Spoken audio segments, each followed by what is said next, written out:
Tech day fertility అమ్మ అనే పిలుపుకు శ్రీకారం చుట్టండి. పొందండి ఉచిత మొదటి కన్సల్టేషన్, మొదటి స్కాన్. సంప్రదించండి 8880747474. మీ చేతిలో కూడా అదే ఉంది.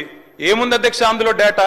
తేడా ఏంటంటే కేసీఆర్ గారి ప్రభుత్వానికి కాంగ్రెస్ ప్రభుత్వానికి అధ్యక్ష సమగ్ర కుటుంబ సర్వేలో పాల్గొన్న కుటుంబాల సంఖ్య 1,03,00,000 కుటుంబాల అధ్యక్ష. 1,03,95,000 మొత్తం పాల్గొన్న ప్రజలు 3,68,00,000. 3,68,00,000 జరిగింది ఒక్క రోజులో 24 గంటల్లో రాష్ట్ర వ్యాప్తంగా ప్రతి ఇంటిని ఎన్యూమరేట్ చేసి అత్యద్భుతంగా చేసినాం. మేము చేసిన తర్వాత ముఖ్యమంత్రి గారు నిజంగా ఎంత మిస్లీడింగ్ గా మాట్లాడుతున్నారంటే అధ్యక్ష వారు అంటారు, అధ్యక్ష ఇంతకు మించిన టాపిక్ లేదు అధ్యక్ష, వారు అడిగిన ప్రశ్నకు తప్పకుండా మా ప్రభుత్వం గతంలో చేసిన పని గురించి వారు అనుమానాలు తలెత్తే విధంగా ఏదైతే మాట్లాడినారో దాని గురించి చెప్పాలి అధ్యక్ష.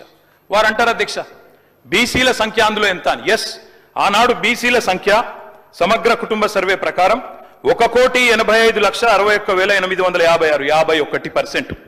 51% బీసీలు ప్లస్ అది కాకుండా ముస్లిం సామాజిక వర్గంలో ఉండే బీసీలను కూడా కలుపుకుంటే 10%.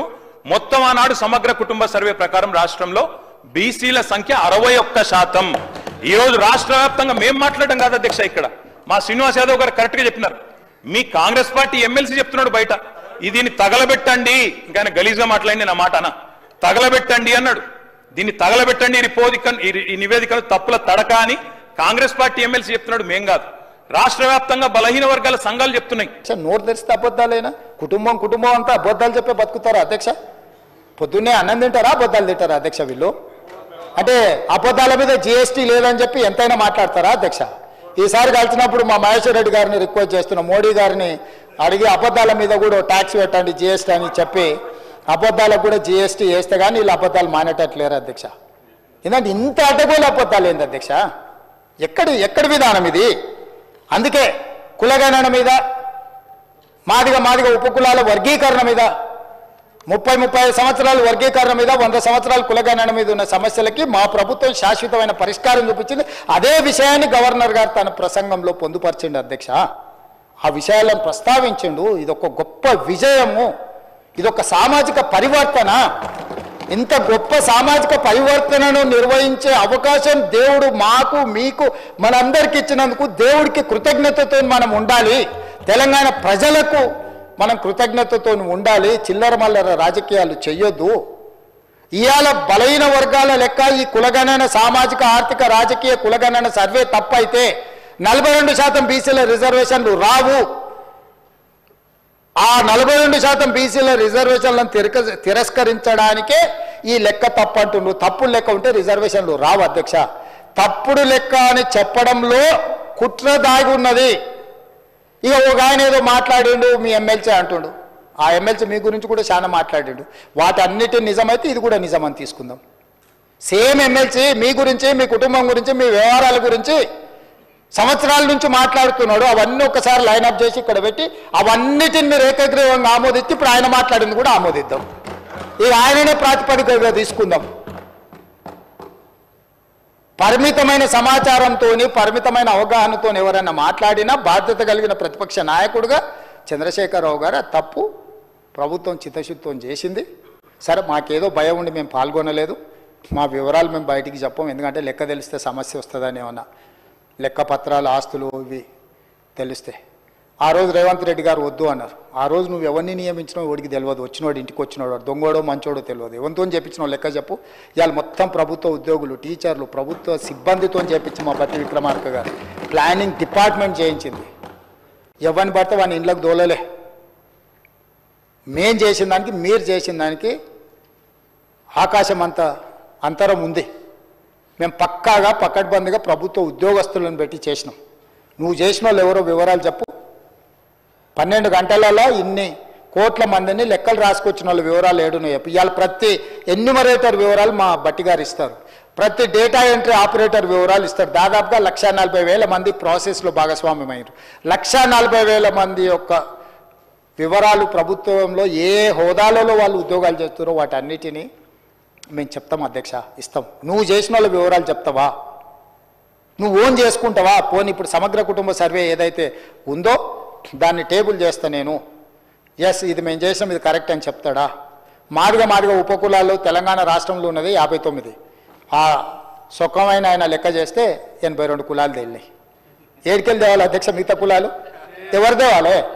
ఇంకా మా దామననే చెప్పాలి మరి ఆ కులాలు ఎక్కడి నుంచి వచ్చిన తెలంగాణ రాష్ట్రంలో. ఇక ఆయన లెక్కలు ఇక సరే అదొకటి.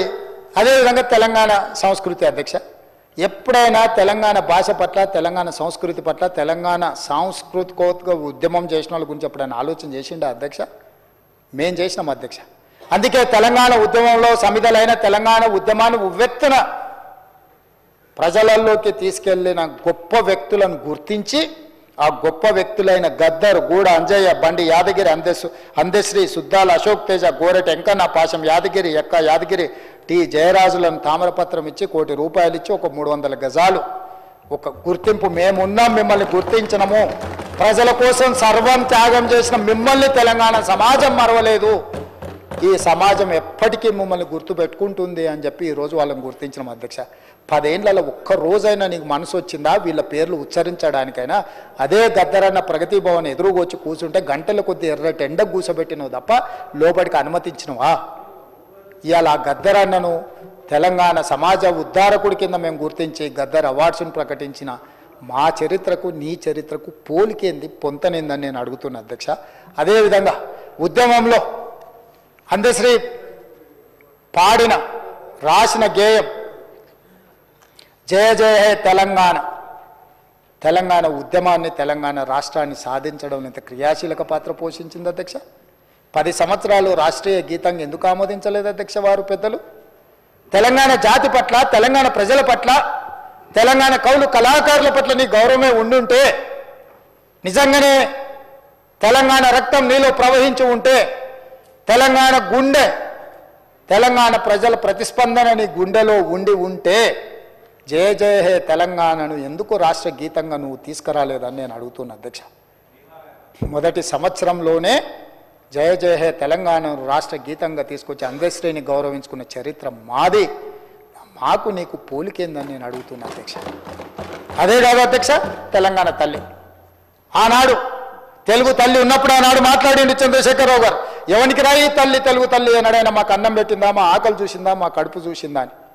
ఆ రోజు గొప్పగా అనిపించింది.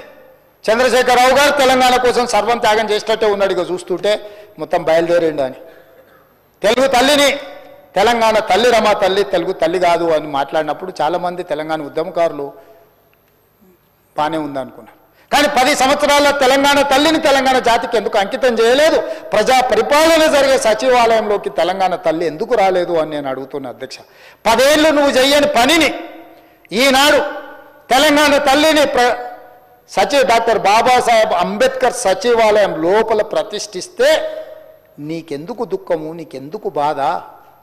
పల్లెల్లో, గూడల్లో, మారుమూల పల్లెల్లో ఉండే తెలంగాణ తల్లి మీ అమ్మ, మా అమ్మ, మా మంత్రులు, మా పేదవాళ్ళ తల్లి ఎట్లుంటుందో చూడంగానే కన్న తల్లిలాగా టీవీతో దర్పంతో తెలంగాణ మట్టి వాసనలు వెదజల్లే తెలంగాణ తల్లిని ప్రతిష్ఠించుకుంటే కూడా మీకు దుఃఖం ఎందుకని నేను అడుగుతున్నా అధ్యక్ష.